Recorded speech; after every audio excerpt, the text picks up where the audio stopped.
Hello viewers, आप सभी का लीगल एफिकेसी में स्वागत है। आज का हमारा टॉपिक है कंपोजिशन स्कीम अंडर जीएसटी। आज हम देखेंगे कि कंपोजिशन स्कीम होता क्या है, इस स्कीम में रजिस्टर्ड होने के लिए कौन कौन एंटाइटल्ड है और साथ ही साथ इस स्कीम के तहत क्या क्या कॉम्प्लायंसेस हैं जो पूरे करने होते हैं। चलिए आगे चलते हैं और जानते हैं कि कंपोजिशन स्कीम होता क्या है। कंपोजिशन स्कीम एक ऑप्शन है टैक्स पेयर के लिए। इस स्कीम के तहत टैक्स पेयर एक नॉमिनल रेट पे जीएसटी पे करते हैं अपने एग्रीगेट टर्नओवर पे।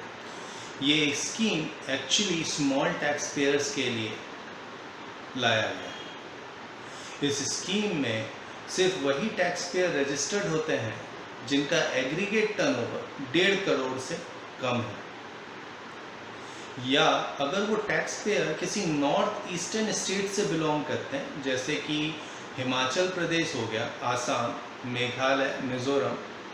अगर इन सब स्टेट से वो बिलोंग करते हैं तो वैसे सर्कमस्टांसेस में जो टर्नओवर लिमिट रखा गया है वो 75 लाख का है। आपको क्लियर हो गया होगा कि कंपोजिशन स्कीम किन के लिए। आइए जानते हैं कि कौन कौन ऐसे लोग हैं जो कंपोजिशन स्कीम में रजिस्टर्ड नहीं हो सकते।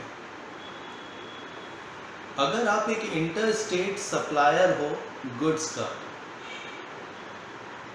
जहां आप अपने स्टेट से किसी दूसरे स्टेट में गुड सप्लाई कर रहे हो, तो आप कंपोजिशन स्कीम ऑप्ट नहीं कर सकते। कंपोजिशन स्कीम का नियम है कि आप दूसरे स्टेट से गुड्स परचेज कर सकते हो, पर दूसरे स्टेट को गुड सप्लाई नहीं कर सकते। दूसरा वो व्यक्ति है जो गुड सप्लाई कर रहा है थ्रू ई कॉमर्स ऑपरेटर। अब मान लीजिए आप किसी अमेज़ॉन हो गया, फ्लिपकार्ट हो गया या अलीबाबा हो गया, इन सब वेबसाइट में, ई कॉमर्स साइट में आप अपने प्रोडक्ट को लिस्ट करवाते हो और उसके थ्रू अपने गुड्स को बेचते हो, तब भी आप कंपोजिशन स्कीम नहीं ले सकते। अगर इन केस आपका जो थ्रेशोल्ड लिमिट 1.5 करोड़ का और 75 लाख का दिया गया है, अगर आपका टर्नओवर उस थ्रेशोल्ड लिमिट को क्रॉस कर जाता है तो आपको कंपोजिशन स्कीम से हटना पड़ता है। या आप कुछ ऐसे गुड्स पे डील कर रहे हो जिस पे जीएसटी नहीं लगता है, जैसे कि अल्कोहल हो गया, तो आपको जीएसटी में कंपोजिशन स्कीम नहीं मिलता। वहीं अगर आप एक कैजुअल टैक्सेबल पर्सन हो, कैजुअल टैक्सेबल पर्सन का मतलब होता है वो व्यक्ति जो ओकेजनली टैक्स पे करता है, जिसका कोई फिक्स्ड प्लेस ऑफ बिजनेस नहीं है। अगर आप वो हो तो आप जीएसटी में कंपोजिशन स्कीम के लिए अप्लाई नहीं कर सकते। अगर आप नॉन रेसिडेंट टैक्सेबल पर्सन हो तब भी आप अप्लाई नहीं कर सकते। यहाँ मैन्युफैक्चरर को जो इंगेज है मैन्युफैक्चरिंग ऑफ पान मसाला, तंबाकू या आइसक्रीम में, उनको भी कंपोजिशन स्कीम नहीं दिया गया है, वो भी कंपोजिशन स्कीम के लिए इंटाइटल नहीं है। अब आइए जानते हैं कि कंपोजिशन स्कीम में टैक्स रेट क्या है और कौन कौन इस स्कीम में रजिस्टर्ड हो सकते हैं। कंपोजिशन स्कीम में एक मैन्युफैक्चरर या ट्रेडर या कोई रेस्टोरेंट बिजनेस कर रहा है जहां वो अल्कोहल सप्लाई नहीं करता है, ये लोग कंपोजिट स्कीम ऑप्ट कर सकते हैं। अगर आप मैन्युफैक्चरर हो और आप मैन्युफैक्चरिंग एक्टिविटी कर रहे हो अदर देन मैन्युफैक्चरिंग ऑफ पान मसाला, तंबाकू, आइसक्रीम, इन 3 प्रोडक्ट को छोड़ के अगर आप कोई भी दूसरा प्रोडक्ट मैन्युफैक्चर कर रहे हो तो आप कंपोजिशन स्कीम ले सकते हो और आपको 1% के रेट पे अपने टर्नओवर पर टैक्स देना पड़ता है, जीएसटी देना पड़ता है। अगर हम लोग इसको सेग्रीगेट करें तो 0.5% सीजीएसटी का होता है और वही 0.5% एसजीएसटी का होता है। अगर आप ट्रेडर हो तो ट्रेडर को भी 1% का जीएसटी देना पड़ता है अपने टैक्सेबल सप्लाईज। जहां मैन्युफैक्चरर ऑफ पान मसाला, तंबाकू और आइसक्रीम को कंपोजिशन स्कीम का बेनिफिट नहीं दिया गया है, वहीं ट्रेडर को, अगर आप ट्रेड कर रहे हो पान मसाला, तंबाकू या आइसक्रीम में, तो आप कंपोजिशन स्कीम ले सकते हो। यहाँ एक चीज क्लियर होना बहुत जरूरी है कि जो मैन्युफैक्चरर है वो जो टैक्स देगा वो अपने एग्रीगेट टर्नओवर पे देगा। एग्रीगेट टर्नओवर का मतलब होता है all taxable supply plus exempted supply. हाँ, ट्रेडर्स को सिर्फ और सिर्फ टैक्सेबल सप्लाई पे टैक्स देना पड़ता है। अब आइए आगे चलते हैं और जानते हैं कि अगर आप एक रेस्टोरेंट बिजनेस में इंगेज हो और उस रेस्टोरेंट बिजनेस में आप कोई अल्कोहल सप्लाई नहीं करते हो, अगर आप अल्कोहल सप्लाई करते तो आप कंपोजिशन स्कीम के लिए एंटाइटल नहीं हो, बट अगर आप नहीं करते हो तो आप कंपोजिशन स्कीम एक्सरसाइज कर सकते हो और आपको 6% का जीएसटी यहाँ दे के चलना होता है, जहाँ 3% सेंट्रल को जाता है और 3% स्टेट को। वहीं अगर आप कंपोजिट सप्लाई कर रहे हो, जहाँ गुड्स और सर्विस दोनों सप्लाई कर रहे हो, और आपका जो सर्विस का टर्नओवर है वो 10% ऑफ द टोटल टर्नओवर और ₹5 lakh whichever is higher, ये प्रेस्क्राइब्ड लिमिट के बिलो अगर आपका सर्विस का टर्नओवर है तो आप कंपोजिट स्कीम ऑप्ट कर सकते हो। इस कंपोजिट स्कीम के तहत आपके ऊपर 1% का जीएसटी लगता है, जहां 0.5 सेंट्रल और 0.5 स्टेट को जाता है। वहीं अगर आपका सर्विस का टर्नओवर एक्सीड कर जाता है उस प्रेस्क्राइब्ड लिमिट को, जो कि 10% ऑफ द टर्नओवर है, टोटल टर्नओवर है, और ₹5 lakh whichever is higher को, अगर इस थ्रेशोल्ड लिमिट को क्रॉस कर जाता है आपका सर्विस का टर्नओवर, तो आप फिर नोटिफिकेशन नंबर 2/2019 प्रिजम्पटिव स्कीम में आ जाते हो।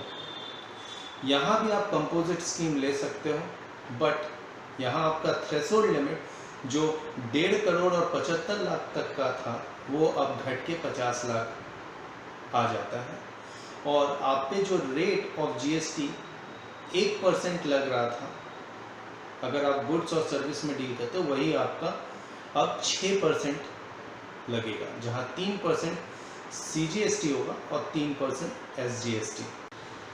आइए जानते हैं कुछ डीमेरिट्स जो कंपोजिशन स्कीम को ऑप्ट करने से टैक्स पेयर को भुगतना पड़ता है। पहला जो डीमेरिट्स है यहाँ ये है कि आप इंटर स्टेट सप्लाई नहीं कर सकते हो, अपने गुड्स को बाहरी स्टेट्स में सप्लाई नहीं कर सकते। आप अपना टैक्स इनवॉइस इशू नहीं करवा सकते, आपको यहाँ अपना बिल ऑफ सप्लाई इशू करना होता है। टैक्स इनवॉइस और बिल ऑफ सप्लाई में डिफरेंस ये होता है कि टैक्स इनवॉइस में आप बाकायदा टैक्स काट सकते हो, बट बिल ऑफ सप्लाई में आप टैक्स नहीं काट सकते। बिल ऑफ सप्लाई के ऊपर कंपोजिट डीलर लिखा हुआ रहता है और साथ ही साथ ये स्टेटमेंट भी लिखा हुआ रहता है that you are not entitled to collect tax. आगे चलते हैं और जानते हैं कुछ और डीमेरिट्स के बारे में। ये जो कंपोजिट स्कीम में आप रजिस्टर्ड होते हो तो आपको अपने बिल बोर्ड पे या अपने हर नोटिस पे अपने साइन बोर्ड्स पे जो आपने अपने प्लेस ऑफ बिजनेस में लगा के रखा है, उसमें भी आपको अपना कंपोजिट डीलर या कंपोजिट टैक्स पेयर लिखना पड़ेगा। आप कंपोजिट स्कीम में इनपुट टैक्स क्रेडिट नहीं ले सकते। मतलब जो परचेज आपने किया है और उस परचेज पे जो भी आपने टैक्सेस पे किए हैं, उस टैक्सेस का क्रेडिट आप बुक नहीं कर सकते। इस कंपोजिट स्कीम में आपको out of the pocket tax दे के चलना पड़ता है, और साथ ही साथ जो आपका प्लेस ऑफ बिजनेस है या जो एडिशनल प्लेस ऑफ बिजनेस आपने रजिस्ट्रेशन के दौरान दिखाया अपने रजिस्ट्रेशन फॉर्म में, उस दोनों प्लेसेस में आपको आपके साइन बोर्ड पर कंपोजिट टैक्स पेयर लिखवाना पड़ता है। अब आगे चलते हैं और जानते हैं कुछ मेरिट्स। क्योंकि ये स्मॉल टैक्स पेयर्स के लिए है, तो यहाँ जो वैल्यूमिनस कॉम्प्लाइंसेस है एक रेगुलर नॉर्मल टैक्स पेयर्स के ऊपर, उससे छुटकारा दिया गया है। यहाँ लेस कॉम्प्लाइंसेस होते हैं, नंबर ऑफ रिटर्न्स काफ़ी कम है। क्वार्टरली आपको एक रिटर्न फाइल करना पड़ता है और एनुअली 2 रिटर्न फाइल करने पड़ते हैं। आगे जानेंगे इन रिटर्न के बारे में।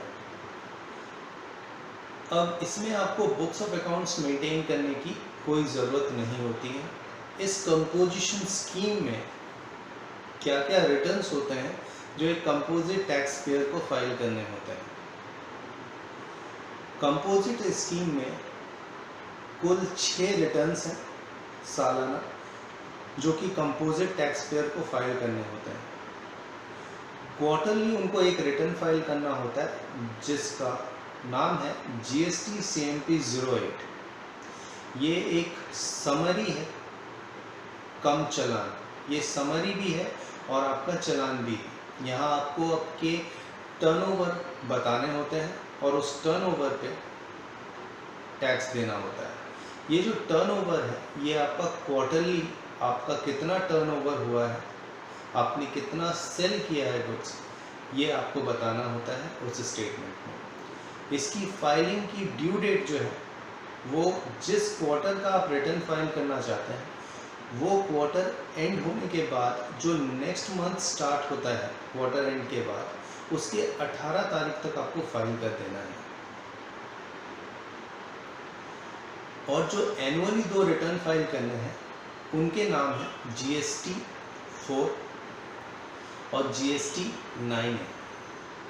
GST 4 भी एनुअल रिटर्न है और GST 9A भी एनुअल रिटर्न है।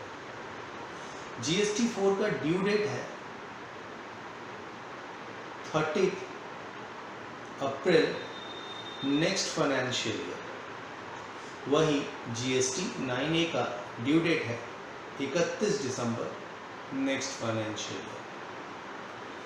आगे चलते हैं, अब रजिस्ट्रेशन की प्रक्रिया की ओर चलते हैं कि GST के अंतर्गत कंपोजिशन स्कीम में हम कैसे रजिस्टर्ड हो सकते हैं। अगर आप एक फ्रेश रजिस्ट्रेशन लेते हो तो रजिस्ट्रेशन के दौरान आप कंपोजिशन स्कीम के ऑप्शन को इनेबल करते हुए कंपोजिशन स्कीम में रजिस्टर्ड हो सकते हो। वही अगर आप पहले से सेंट्रल एक्साइज एक्ट में रजिस्टर्ड थे और अब आप GST एक्ट में रजिस्ट्रेशन लेना चाहते हैं, तो वैसे सर्कमस्टांसेस में आपको एक फॉर्म फाइल करना होता है जिसका नाम है GST CMP 01। ये एक इंटीमेशन है डिपार्टमेंट को, जहां आप डिपार्टमेंट को इस फॉर्म के ज़रिए कहते हो कि मैं माइग्रेट करना चाहता हूं अपने प्रीवियस एक्ट में जहां मैं रजिस्टर्ड था, अब मैं GST में रजिस्ट्रेशन लेना चाहता हूं और कंपोजिशन स्कीम में रजिस्टर्ड होना चाहता हूं, और उस बेसिस पे फिर आपको रजिस्ट्रेशन सर्टिफिकेट ग्रांट किया जाता है कंपोजिशन स्कीम में। पर अगर आप ऑलरेडी रेगुलर स्कीम में रजिस्टर्ड थे, नॉर्मल स्कीम में अगर आप रजिस्टर्ड थे और अब आप चाहते हो कंपोजिशन स्कीम में रजिस्टर्ड होना, तो वैसे सर्कमस्टांसेस में आपको CMP 02 फाइल करना होता है। CMP 02 एक इंटीमेशन है, इंटीमेशन फॉर्म है, जहां आप डिपार्टमेंट को इंटीमेट करते हो कि मैं रेगुलर स्कीम से कंपोजिट स्कीम में आना चाहता हूं। और जिस दिन आपने CMP 02 फाइल किया उसके 90 दिन के अंतर्गत आपको CMP 03 में अपने क्लोजिंग स्टॉक के सारे डिटेल्स देने पड़ते हैं। जिस दिन आपने ये स्कीम ऑप्ट किया उसके ठीक पहले जो भी स्टॉक आपके पास है उसके डिटेल्स आपको CMP 03 में देने होते हैं। और फ्रॉम द डेट जिस ईयर के लिए आप कंपोजिशन स्कीम ऑप्ट कर रहे हो उस ईयर के कमेंसमेंट के 60 दिन के अंतर्गत आपको ITC 03 फाइल करना होता है। ये ITC 03 में आप जो भी इनपुट टैक्स क्रेडिट बुक किए हुए होते हो उसकी रिवर्सल होती है। अब आइए जानते हैं कि इस स्कीम से आप विड्रॉ कैसे कर सकते हो। इस स्कीम से विड्रॉ करने के लिए आपको CMP 04 फाइल करना होता है। स्कीम से विड्रॉ करने का मतलब होता है आप स्कीम, कंपोजिट स्कीम छोड़ के रेगुलर स्कीम में मूव करना चाहते हो, तो उसके लिए आपको CMP 04 फाइल करना होता है। और जिस दिन आप इस स्कीम से ऑप्ट आउट कर जाते हो, इस स्कीम को, कंपोजिट स्कीम को छोड़ देते हो, उस दिन से लेकर 30 दिन के अंतर्गत आपको ITC 01 फाइल करना होता है, जहां आप जो भी स्टॉक आपका लाई कर रहा होता है, जिस दिन आप वो स्कीम छोड़ते हो उसके ठीक पहले जो भी स्टॉक लाई कर रहा होता है आपके पास, उस स्टॉक के ऊपर आप इनपुट टैक्स क्रेडिट लेने के लिए एंटाइटल हो जाते हो, जिसके कारण से आप ITC 01 फाइल करते हो। Hope it is crystal clear कि क्या क्या सर्कमस्टांसेस हो सकते हैं और कैसे हम लोग रजिस्ट्रेशन ले सकते हैं कंपोजिशन स्कीम में। आगे चलते हैं कुछ और इम्पोर्टेंट पॉइंट की ओर। अगर आप एक कंपोजिशन स्कीम में रजिस्टर्ड हो और आपका मल्टीपल बिजनेस सेगमेंट है, तो आपको हर एक बिजनेस सेगमेंट के लिए कंपोजिशन स्कीम लेना होता है। अगर एक भी बिजनेस सेगमेंट कंपोजिशन स्कीम के टर्म्स एंड कंडीशंस को कॉन्ट्रावाइन करता है या उसको ओवरलैप कर जाता है, तो आप रेगुलर स्कीम में सभी सेगमेंट को, आपको रेगुलर स्कीम में सभी सेगमेंट को रजिस्टर्ड करवाना होता है। आप कुछ सेगमेंट के लिए कंपोजिशन स्कीम और कुछ के लिए रेगुलर स्कीम नहीं ले सकते। आपको या तो सभी के लिए कंपोजिशन लेना होता है या सभी के लिए आप रेगुलर लोगे। यहाँ अगर एक व्यक्ति अपने ही ब्रांच को गुड सप्लाई कर रहा है जो कि आउटसाइड द स्टेट लोकेटेड है, किसी दूसरे स्टेट में लोकेटेड है, तो क्या उन्हें भी हम लोग इंटर स्टेट सप्लाई मानेंगे? लॉ कहता है हाँ, जो दूसरे स्टेट में आपके ब्रांचेस हैं उसको डिस्टिंक्ट पर्सन कहा गया है और उस स्टेट में आपको सेपरेट GST रजिस्ट्रेशन लेना पड़ता है। और इसी कारण से आप अगर अपने ब्रांचेस को गुड्स ट्रांसफ़र कर रहे होते हो जो आपके स्टेट से किसी और स्टेट में लोकेटेड है, तो आप इंटर स्टेट सप्लाई कर रहे हो, आपको deem to be inter state supply माना जाएगा और वैसे सर्कमस्टांसेस में आप कंपोजिशन स्कीम ऑप्ट नहीं कर सकते। आइए कुछ अमेंडमेंट्स देखते हैं ड्यू डेट्स में। GSTR 4 जो कि एनुअल रिटर्न है कंपोजिशन स्कीम में, इसकी फैसिलिटी आपके GST पोर्टल में आ गई है। आप यहाँ GSTR 4 फाइल कर सकते हैं। 31 अगस्त तक ड्यू डेट है। यहाँ ड्यू डेट में अमेंडमेंट आया था, जहाँ 15 जुलाई से ड्यू डेट को बढ़ा के 31 अगस्त 2020 कर दिया गया है। तो अभी 31 अगस्त 2020 तक आपके पास वक्त है, आप अपना GSTR 4 फाइल कर सकते हैं। आगे चलते हैं CMP 02, जो कि इंटीमेशन है कि आप कंपोजिशन स्कीम ऑप्ट करना चाहते हैं। उसका भी ड्यू डेट को एक्सटेंड किया गया था 31 जुलाई तक, जो 2020, जो कि अब ख़त्म हो चुका है। ये CMP 02 जो आप फाइल करते हैं वो इस ईयर का था। फाइनेंशियल ईयर 2020-21 के लिए जो CMP 02 था उसका ड्यू डेट 31 जुलाई 2020 था, जो कि अब क्रॉस कर चुका है। वहीं ITC 03 जो कि reversal of input tax credit के लिए जाना जाता है, उसका भी ड्यू डेट 31 जुलाई रखा गया था, जो कि अब क्रॉस हो चुका है।